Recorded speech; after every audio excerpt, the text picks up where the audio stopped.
Oke, assalamualaikum warahmatullahi wabarakatuh. Selamat berjumpa kembali di video saya kali ini.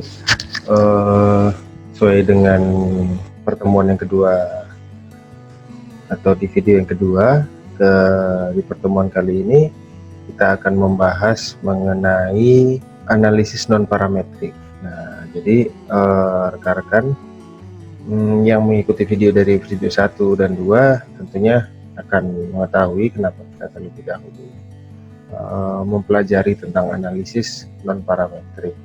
Nah, jadi analisis non parametrik ini singkatnya sebetulnya digunakan pada data-data yang sebarannya tidak normal, ya. Nah, contoh ketika teman-teman, sekali lagi coba saya ulangi, menganalisis mengenai data-data organoleptik atau ORLAP. Jadi ketika teman-teman menemukan jumlah panelis yang tidak sama antara perlakuan, misalnya membuat bakso dengan 3 buah formulasi, jadi formulasi A diuji coba oleh 26 panelis, yang B oleh 23 panelis, dan yang C oleh 20 panelis, ini tetap dapat diolah di analisis non parametrik. Dan analisis non parametrik ini bervariasi, beragam, dan tentunya dalam pertemuan-pertemuan berikutnya atau yang saat ini kita akan membahas tentang Kruskal-Wallis, kemudian tentang selanjutnya pertemuan atau video berikutnya mengenai uji chi-square, selanjutnya mengenai uji Fredman test. Nah, jadi mungkin yang coba dipelajari ini adalah pengujian-pengujian yang umum digunakan gitu ya, karena tentunya ini diharapkan dapat memberikan wawasan atau pemahaman kepada adik-adik mahasiswa nantinya ketika mengolah data-data penelitian. Mungkin kita masuk pada slide-nya. Nah, kita masuk di sini untuk K-sampel independen satu arah Kruskal-Wallis. Jadi ini mungkin untuk data-data yang sampelnya itu independen. Jadi misalnya uji yang contoh tadi, antara sampel perbedaan formulasi A, B, dan C ketika diuji dari sisi ORLAP, dan kawan-kawan pasti sudah tahu lah uji organoleptik itu seperti apa, karena kita sering sekali menggunakan score set di pengujian ini. Nah, kegunaan uji, pertama kita masuk dulu di materi, kegunaan uji Kruskal-Wallis. Di sini disampaikan untuk menentukan apakah K-sampel yang independen tersebut berasal dari populasi-populasi yang berbeda, menguji hipotesis nol bahwa K-sampel berasal dari populasi yang sama atau identik dalam hal harga rata-ratanya. Jadi K-sampel independen tersebut berasal dari populasi-populasi yang berbeda. Nah, ketika kita menguji seperti contoh tadi, formulasi bakso, formulasi pembuatan bakso dengan pembuatan bakso dengan formulasi yang berbeda, formulasi A, B, dan C. Nah, ketika kita uji, kita akan tahu apakah sampel itu sebetulnya independen. Independen itu berdiri sendiri. Nah, berbeda dengan dependen. Nah, kalau dependen itu ada keterikatan, jadi sangat tergantung dia. Nah, kalau bicara independen itu sendiri gitu ya. Jadi kita akan menguji apakah K-sampel itu independen. Jika tidak, tentunya kurang tepat kita menggunakan pengujian Kruskal-Wallis. Nah, dasar pemikiran dan metode. Di sini dasar pemikiran pertama adalah masing-masing N atau N ini observasi digantikan dengan ranking ya. Nah, jadi nanti item-item nilai yang kita dapatkan pada saat pengujian score set organoleptik itu akan kita lakukan perankingan. Nah, karena di sini kita akan mempelajari secara manual terlebih dahulu, ini kita akan mengerjakan nanti soal-soalnya secara manual terlebih dahulu. Semua skor di dalam seluruh K-sampel diurutkan rankingnya dalam satu rangkaian. Skor terkecil diganti dengan ranking 1, skor di atas di ranking 2, dan tersebar di ranking N. Nah, jadi nanti kita akan mengurutkan mana sampel skor terkecil dan mana skor terbesar. N sama dengan jumlah seluruh observasi. Nah, jadi di sini ada bahasa N. Teman-teman bisa ngelihat di sini ada bahasa N, artinya N itu yaitu jumlah seluruh observasi gitu ya. Observasi dari pengamatan kita gitu ya. Oke. Masuk lagi kita prosedur Kruskal-Wallis. Nah, prosedur Kruskal-Wallis ini pada saat kita akan menguji, tentu kita harus memperhatikan urutan rank atau perankingan dari kecil ke besar dari pengamatan Y, I ke J ganti pengamatan dengan ranknya yaitu R, I ke J. Jadi nilai-nilai pengamatan dari skor perankingan itu kita akan ganti gitu ya. Hitunglah jumlah rank untuk masing-masing treatmentnya, yaitu R ke I, untuk I sama dengan 1, 2 dan seterusnya. Hitung statistik uji. Nah, jadi prosedur ini masih masuk ke selanjutnya. Prosedurnya adalah jika ada proporsi besar observasi dengan angka yang sama, terus metode untuk menilai signifikansi harga observasi H tergantung besar K pada ukuran kelompok. Nah, nanti jika K sama dengan 3 dan jika N1, N2 dan N3 lebih kecil dari 5, tabel observasi di bawah H0 dengan H sebesar H observasi. Jadi ini mungkin nanti akan lebih mudah dipahami ketika kita menghitung. Jika kemungkinan harga observasi H adalah sama dengan atau kurang dari alfa, maka tolak H0 dan terima H1. Nah, jadi ketika nanti nilai observasi nya itu dari signifikannya itu di bawah 0,05, maka kita harus terima H1 dan tolak H0. Nah, ini merupakan rumus uji statistik untuk sampel Kruskal-Wallis. Nah, di sini kita langsung masuk ke contoh soal. Jadi di sini sebentar, saya cari dulu. Nah, kita di sini. Nah, di sini ada contoh survei terhadap variasi cost of dinner dalam US dollar pada 3 tipe restoran di suatu kota di Amerika, menghasilkan data seperti berikut. Nah, di sini sebetulnya ini bisa kita ganti, misalnya data dari nilai rasa dari produk nugget dengan formulasi yang berbeda. Nah, jadi kita umpamakan survei terhadap variasi cost of dinner dalam US dollar ini kita ganti dengan misalnya kalau dari skor set organoleptik rasa. Nah, rasa pada 3 formulasi yang berbeda. Nah, itu bisa kita ganti. Nah, jadi ini contohnya gitu ya. Nah, selanjutnya ketika ada soal seperti ini, maka hal yang pertama harus kita lakukan adalah melakukan perankingan. Nah, ini dia perankingan. Nah, di sini teman-teman, kenapa ada angka seperti ini yang akan saya jelaskan. Di sini ada nilai 1, itu ketika kita lihat ke sini, mana nilai yang terendah? Nilai terendah di sini adalah 7,75 gitu ya. Jadi 7,75 ini bisa kita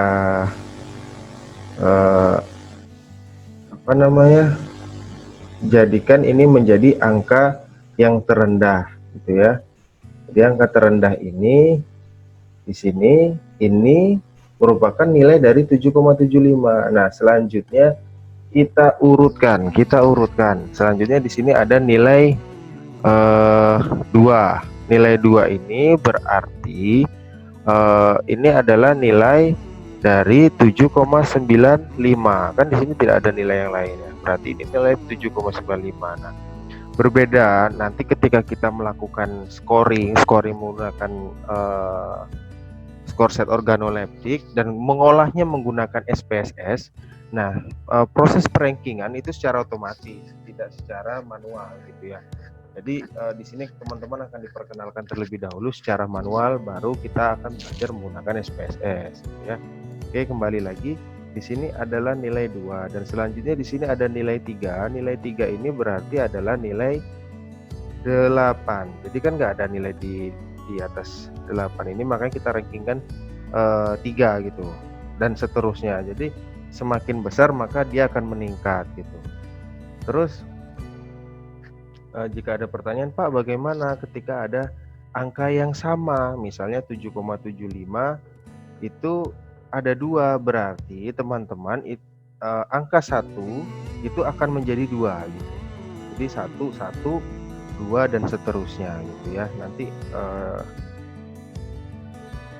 akan ada contohnya, mungkin teman-teman bisa lebih paham. Setelah proses perankingan baru kita menotalkan. Ini ada R1 sama dengan R3,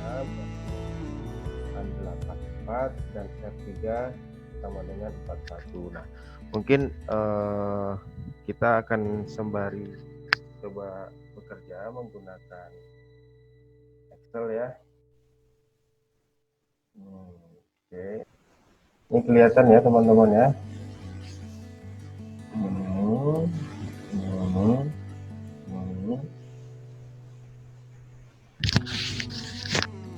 Nah, jadi di sini saja. Nggak terlalu susah. Nah,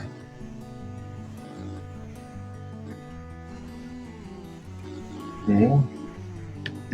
Nah, ini kita mulai lagi kawan-kawan perankingan ya. Pertama ini adalah nilai 1, selanjutnya ini adalah nilai 7, ya ini nilai 2, selanjutnya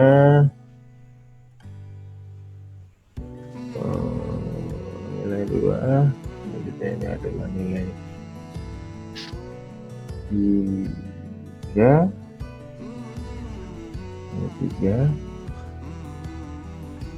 selanjutnya setelah nilai 3 kan ya, itu 8 terkecil, 8 terkecil.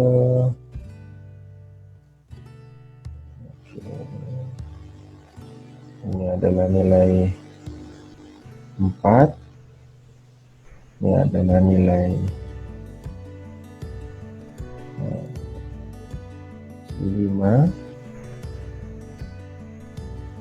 Oke, ini adalah nilai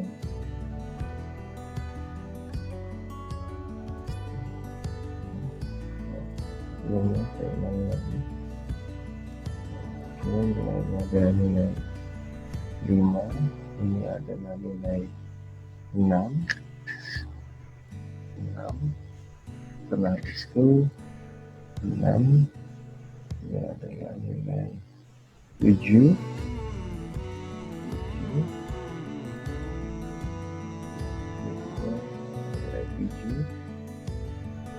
Ini adalah nilai 8.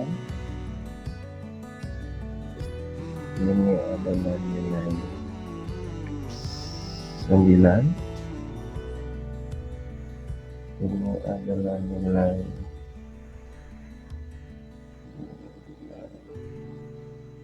10. Ini adalah nilai 11. Oke, 11. Ini adalah nilai 12. Ini nilai 13. Ini adalah 14. Nilai 14. Nah, ini harus hati-hati kawan-kawan dalam melakukan perankingan. Selanjutnya 10. Oke, 14. Ini adalah nilai 15. Ini adalah nilai 16, ini adalah nilai 17, ini adalah nilai 18, ini adalah nilai 19, ini adalah nilai 20, dan ini adalah nilai 21. Oke, coba kita cross check.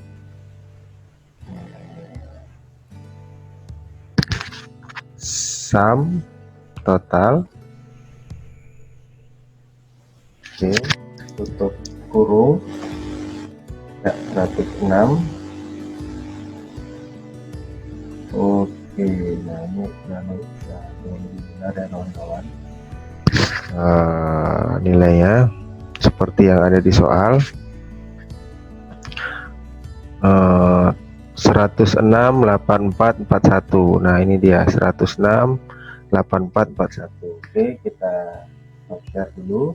Kita kembali ke PowerPoint. Nah ini tadi kan 106.84 dan 41. Nah mungkin teman-teman udah bisa melihat tadi bagaimana perankingan.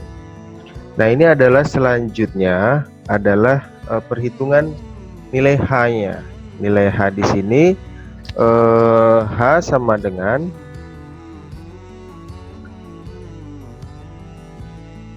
H sama dengan 12 per N dalam kurung N plus 1 RJ kuadrat bagi NI dikurang 3 dalam kurung N plus 1. Nah di sini 12 ini memang sudah 12 merupakan apa namanya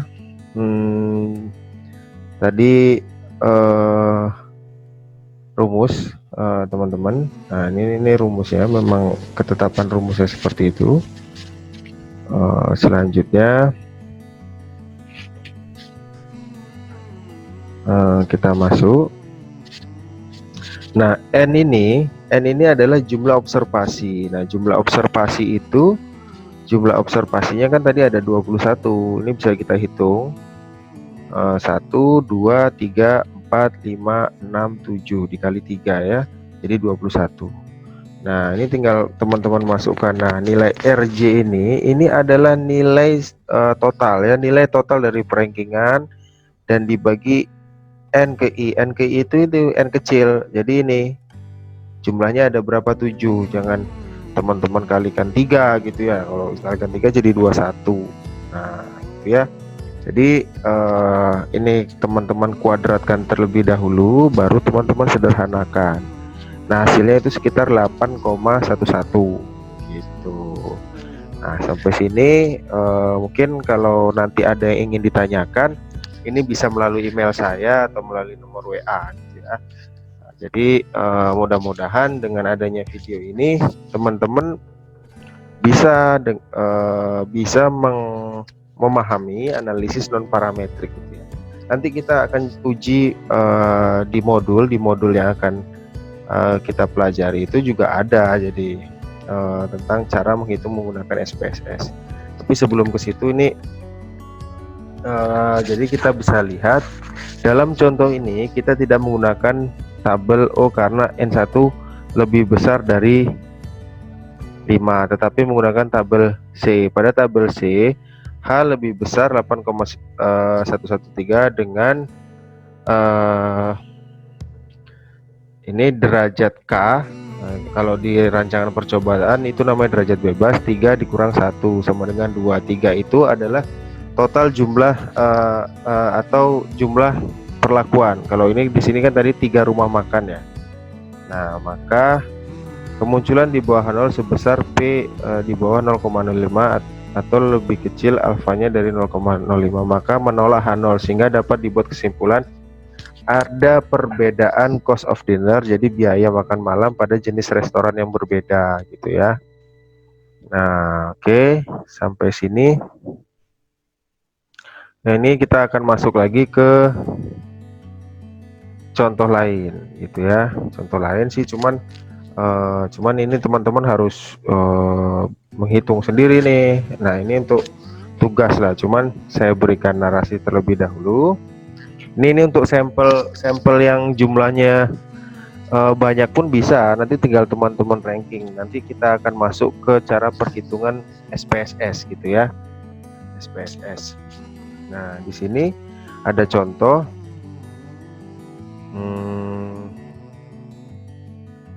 Sebuah penelitian dilakukan untuk mengetahui berapa jarak dari rumah ke asrama terhadap frekuensi pulang kampung mahasiswa. Dalam satu semester, jarak dari rumah asrama diklasifikasikan dekat perjalanan 1 jam, sedangkan perjalanan 1 sampai 4 jam itu dikatakan sedang, dan jauh yang perjalanannya lebih dari 4 jam. Nah, ini teman-teman yang sering pulang kampung ini kan, nah ini bisa kita analogikan gitu. Kalau kampungnya di Kabupaten Bintan atau Batam atau Lingga, mungkin tiap minggu bisa pulang gitu ya. Nah, ini analogi saja gitu ya. Jadi sampel ini disurvei dari 10 orang mahasiswa. Nah, diperoleh data sebagai berikut.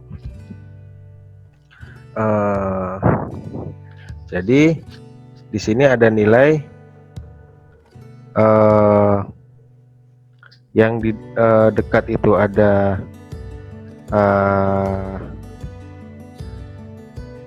ini 8.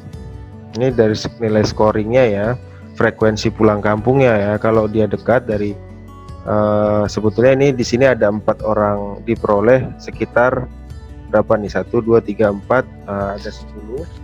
Jadi di sini teman-teman bisa lihat di tabel yang sedang itu tidak ada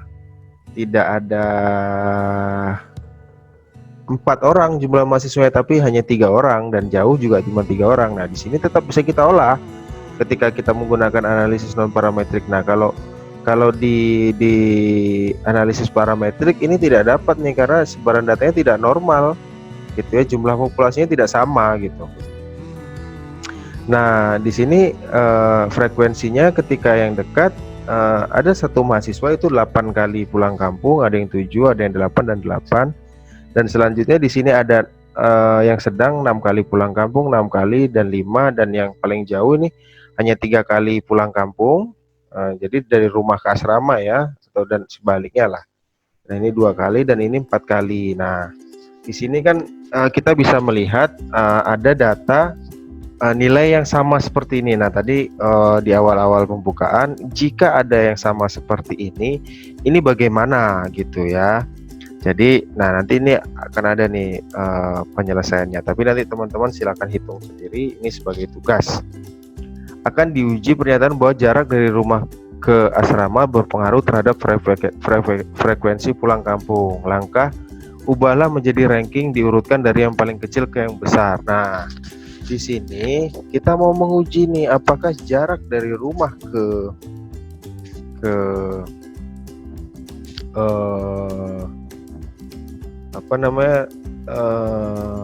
terhadap asrama itu berpengaruh itu terhadap frekuensi. Frekuensi itu maksudnya keseringan teman-teman pulang kampung atau tidak gitu. Nah, setelah itu kita rankingkan kembali. Nah, di sini ada tabel nih, nilainya nih 8 7 8 7 8 8 6 6 6 5 dan ini. Dan yang paling kecil di sini mana? Di sini tentunya angka 2. Angka 2 ini bisa kita tandai dengan menjadi angka 1 gitu ya. Selanjutnya di sini angka 3 4. Nah, di sini kenapa ada 5,5 dan tidak ada 6? Nah, gini cara menghitungnya kawan-kawan. Ini coba saya bantu sederhanakan terlebih dahulu ya. Oke. Kita copy paste kembali ke Excel. Nah, ini oke, mudah-mudahan teman-teman bisa melihat ini. Nah, kita kelompokkan dulu mana yang terendah dan yang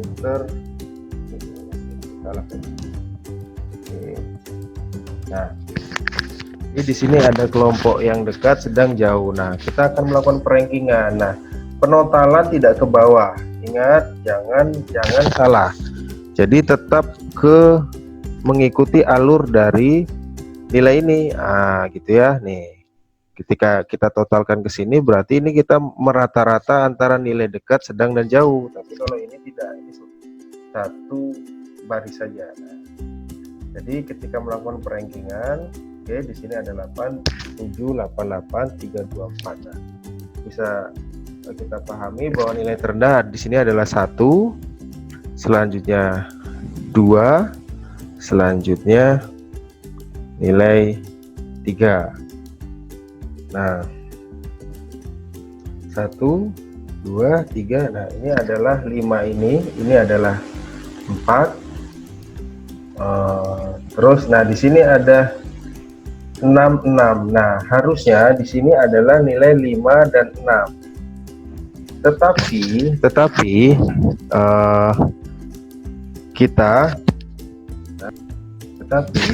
kita harus menjumlahkan ini dan membaginya 2. Itu ya, karena di sini ada nilai yang sama. Jadi kita totalkan dulu di sini.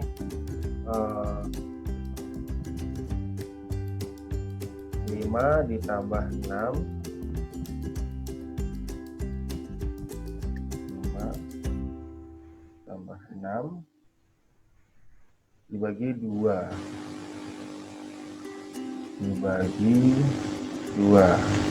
Nah, di sini ketemu 5,5. Nah, makanya nilai di sini adalah 5,5. Oke, ya. Berarti tidak ada 6. Nah, langsung kita lompat ke nilai 7. Nah, ini adalah nilai 7. Oke. Nah, di sini adalah 8, 9, 10. Oke, kita pahami ya, teman-teman ya. Jadi 8, 9, 10. Nah, kita tidak bisa menggunakan angka ini. Ini saya tandai terlebih dahulu angka-angka itu. Tapi kita harus mentotalkan kembali dan membaginya dengan 3. Ya, karena ada 3 nilai n kecil. Oke, kita totalkan sama dengan 10 ditambah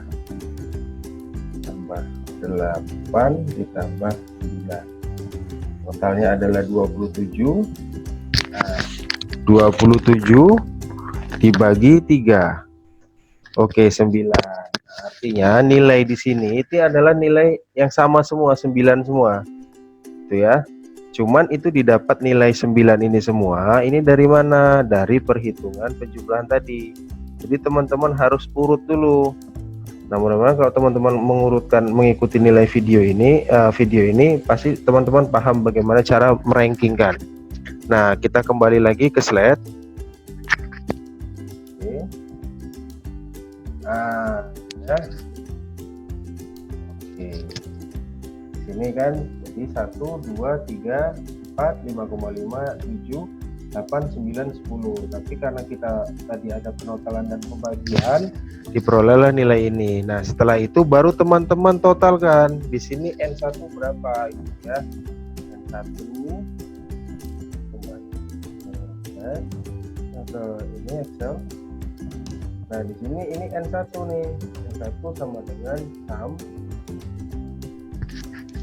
Kita tarik. Ingat jangan salah menotalkan. 3, 4. Kita tarik. Oke, 3, 4, 15 dan 6 gitu ya. Nah, kita kembali lagi. Oke. Salah. Kembali ke mana tadi ya? Nah, ini dia. Oke. Nah, sampai sini jika ada pertanyaan silakan tanyakan di lewat email ini.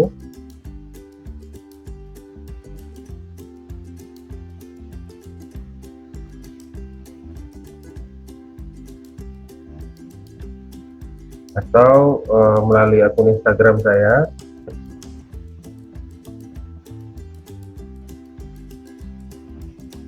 Nah, ini dia lewat sini kemungkinan saya juga aktif jadi melalui email dan Instagram kita bisa tetap berdiskusi atau nomor WA gitu ya. Nah, sampai sini kita rehat sejenak, nanti kita akan masuk bagaimana cara pengolahan menggunakan metode pengolahan menggunakan SPSS. Oke, mungkin kita istirahat sejenak. Terima kasih. Oke, kita kembali lagi di pertemuan mengenai analisis non-parametrik. Mungkin teman-teman sudah rehat, yang kita kembali lagi untuk pengolahan menggunakan SPSS. Nah, di sini saya ada contoh gitu ya, contoh data yang sudah diinput menggunakan apa namanya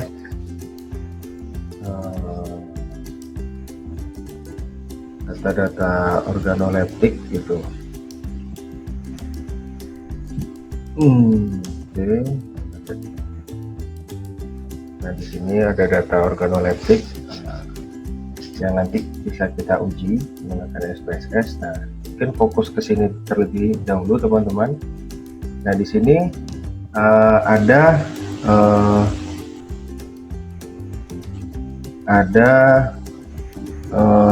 25 panelis. Nah, jadi nanti teman-teman beragam, bisa jadi menggunakan 80 panelis, 10 panelis dan seterusnya. Nah, di sini sebetulnya menguji dari nilai organoleptik untuk warna, aroma dan rasa dari minuman fungsional. Nah, ini sebenarnya data yang saya dapatkan dari Ibu Marwita gitu ya. Nah, ini setelah kita mendapatkan data seperti ini, nah ketika kita jumlahnya sebanyak ini, ketika kita menghitung secara manual, kita melakukan perankingan secara manual, tentunya akan menjadi lama ya. Nah, sampai dengan nilai maksimalnya itu sampai nilai skor angka 7 gitu. Jadi tidak ada angka di atas 7. Nah, ini harus diperhatikan skala ordinalnya. Jadi range nilainya itu dari 1 sampai dengan 7 gitu ya. Nah, skor set itu nanti berbeda-beda, ada yang sampai dengan 9 kalau yang sesuai SNI untuk pengujian ikan segar dan lain-lain itu biasanya sampai 9 gitu ya. Kita kembali lagi ke SPSS. Nah, ketika kalian sudah input seperti ini, kalian buka di data view gitu ya. Nah, data view ini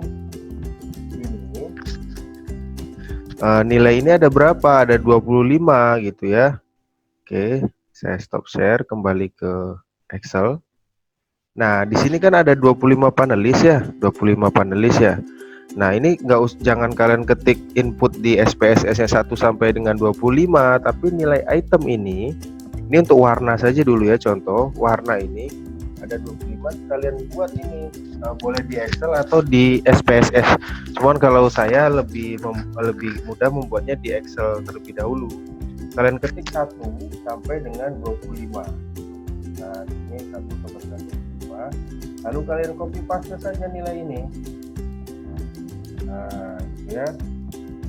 Nah, selanjutnya untuk F2 ini sama juga, kalian copy paste saja dengan cara sebelumnya kalian menggunakan menginput nilai 2 sampai dengan 25. Maksudnya dari 2 dari 1 sampai 25 itu adalah jumlah panelis, tapi karena ini perlakuan kedua, kita notasikan dengan angka 2 saja. Kita copy paste di sini dan seterusnya. Nah, setelah seperti ini akan lebih mudah.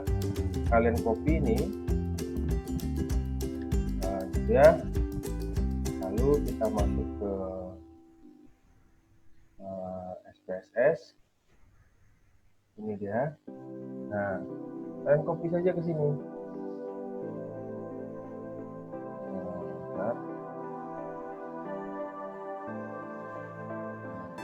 Dan copy ini.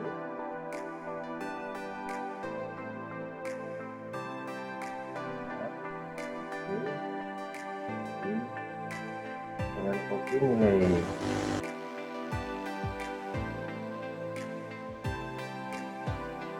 seperti ini. Nah ini kalian copy. Ini baru nilai warna ya, nanti nilai aroma seperti itu juga. Nah itu lalu kalian pastekan di sini. Nah gitu ya. Nah seperti itu juga misalnya nilai aroma. Ini nilai aroma karena kita sudah menggunakan nilai satu ini. Nah, lebih mudah gitu.